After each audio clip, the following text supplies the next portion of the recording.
You ask Tiger to calculate. This deals with finding the midpoint between 2 points. The midpoint between the 2 points is negative 65.5, 5.5. Let's solve it step by step. Plot the 2 points and calculate the midpoint using the formula. The coordinates of point 1 are, x1 equals negative 44, y1 equals 43. The coordinates of point 2 are, x2 equals negative 87, y2 equals negative 32. PM represents the midpoint of the 2 points.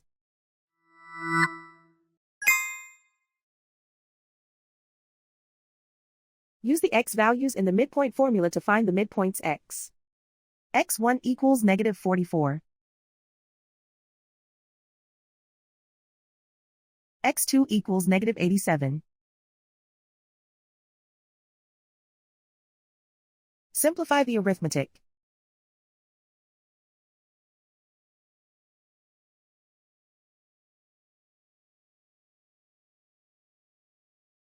Use the y values in the midpoint formula to find the midpoints y. y1 equals 43.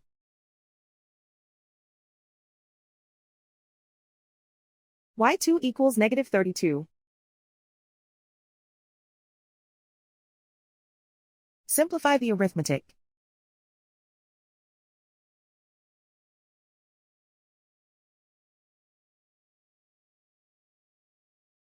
And so, the midpoint is negative 65.5, 5.5.